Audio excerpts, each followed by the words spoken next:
Hello friends, आज आम 32 size double कटोरी ब्लाउजर कटिंग जानिबा। स्क्रीन उपरे मेजरमेंट अच्छी से मेजरमेंट हिसाब से कटिंग करवा। तो ये देखंतु अस्त्र कपड़ा और ब्लाउज कपड़ा नहीं। प्रथम आम अस्त्र कपड़ा उपरे कटिंग करवा।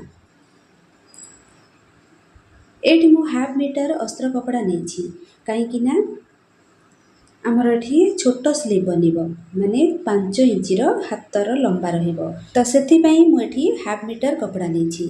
जदि आपण मैंने लंबा हाथ बनाऊँगी ताहले 70 पॉइंट कि 80 पॉइंट कपड़ा नहीं पारे। अस्त्र कपड़ा को एमती दुई भाग करके रखिबा। फोल्डिंग साइड को निज आड़ को रखिबा। जेहेतु आम बैक पार्टर प्रथम कटिंग करवा तो ये आम ब्लाउजर लंबा नवा। ब्लाउजर लंबा ये 13 इंच बनार अच्छी तो आम ये 1 इंच बढ़े 14 इंच मार्क करवा। शोल्डर आम 5.5 इंच मार्क करवा।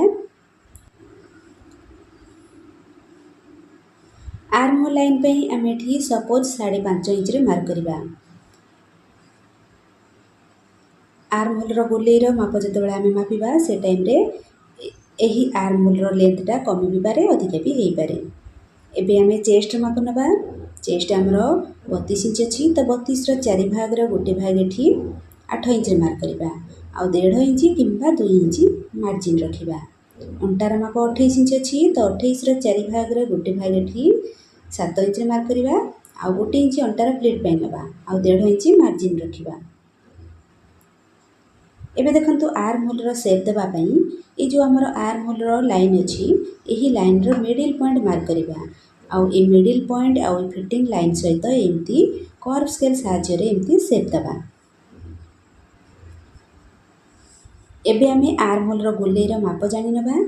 आर्म होल गोलेर माप 14 इंच अच्छी तो कांध पाखरु हाफ इंच एमती छाड़ीकी ये जो आमर फिटिंग लाइन अच्छी ये फिटिंग लाइन पर्यंत आम एमती मापिबा। तो ये देखंतु आमर 7 इंच होची तो ये आमर परफेक्ट अच्छी। जदि आपणकर आर्म होल गोलेर माप अधिका हो जाउथिबो ताहले ये जो लाइन अच्छी ये लाइन को कम करने। आउ जदि कम हो जाउथिबो ताहले टिके बढ़ाई नेबे। एबे देखंतु आमे बेकर चौड़ाटा 2.5 इंच नवा कहीं बेकर डीपटा आमर एठी कम अच्छी माने एठी 5.5 इंच बनब तो ये आमर 6 इंच मार्क करवा। जदि अधिका डीप बनाउछंती ताहले बेकर चौड़ाटा कम रखिबे।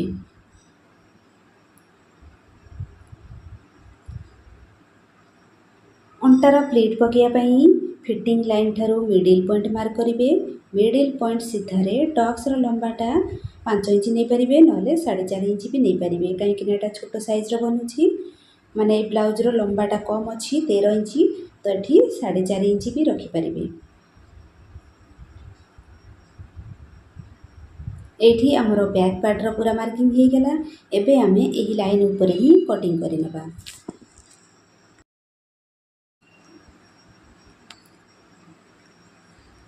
बैक पार्ट को रखिकी फ्रंट पार्टर कटिंग करवा। तो देखंतु अस्त्र कपड़ा आमर एठी दुई भाग रे पूरा अच्छी।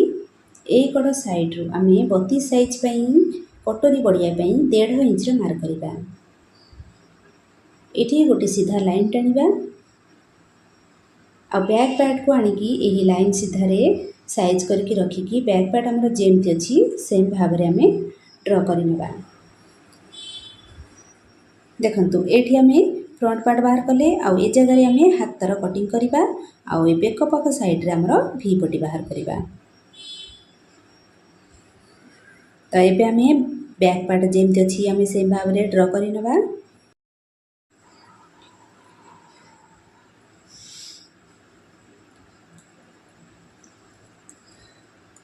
फिटिंग लाइन को एमती ड्र करवा। आर्म होल लाइन को भी आउ थरे एमती ड्र करनबा। ये जो आमर आर्म होल लाइन अच्छी सेठू भीतर आड़ को हाफ इंच गोटे मार्क करवा। आउ ये जो आमर भीतर आड़ को जो लाइन टाणिले से ही लाइन सीधारे फ्रंट आर्म होल पे एमती सेप दबा।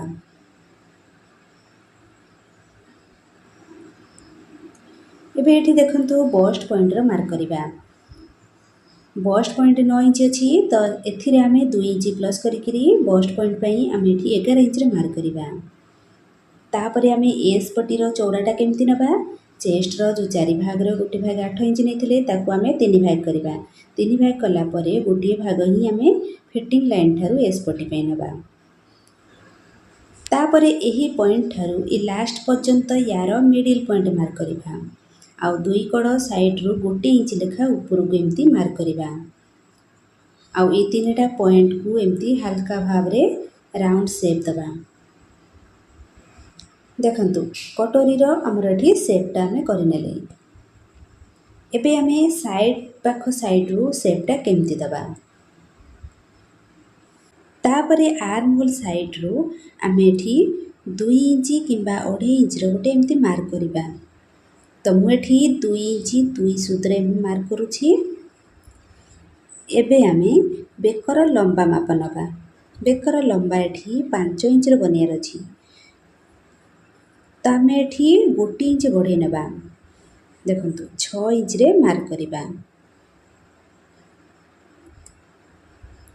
आमे सब बेले बेकर लंबा जेतिकी थाए हाफ इंच बढ़ेइकरी आमे एठी मार्क करि थाउ किंतु आमे एठी 1 इंच बढ़ेबा काहेकि ना हमर एठी जते बेले एस पटी आ कटोरी पार्ट जोड़ा हबो से टाइम रे भी हमर हाफ इंच रो मार्जिन जीवो तो सेथि पई आमे एठी 6 इंच रे मार्क करबा आउ एबे आमे देखंतु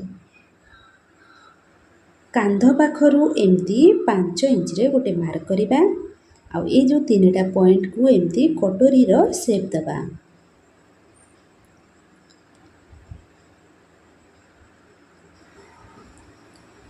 बेक पाख साइड रो हाफ इंच रो मार्क करबा आउ याकू आमे या सहित एमती जॉइंट करिनबा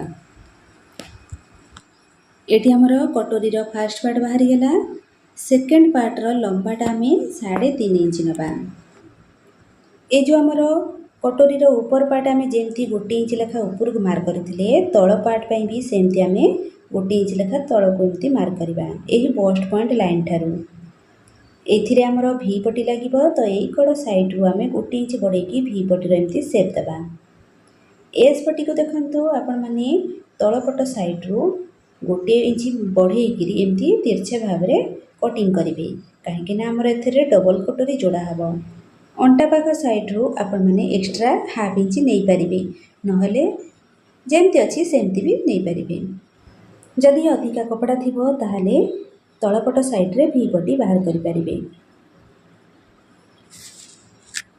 एबे आमे एही लाइन ऊपर ही कटिंग करिबा कोनोसी मार्जिन आ रखिबानी जेमती अछि हमर सेमती आमे कटिंग करिनबा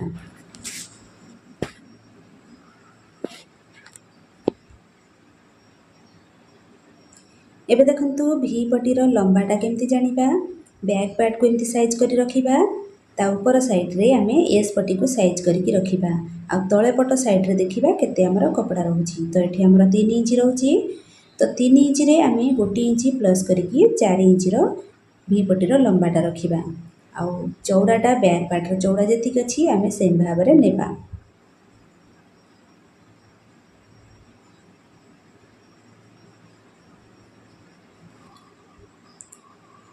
एठी हमर भी पटी भी कटिंग हे गेला एबे आमे हातर कटिंग करबा ए जो हमर कपड़ा रहिला ताकू आमे एमती 4 फोल्ड करिक रखिबा दुईटा हाथ पई 4 फोल्ड करिनबा देखंतु छोटो हाथ बनिबो तो एठी हमर एती कपड़ा रे ही हे जिवो तो 5 इंच रा हाथ बनियार अछि तो मु एठी 6 इंच रे मार्क कली आर्म होल लाइन पई आमे एठी 3.5 इंच नबा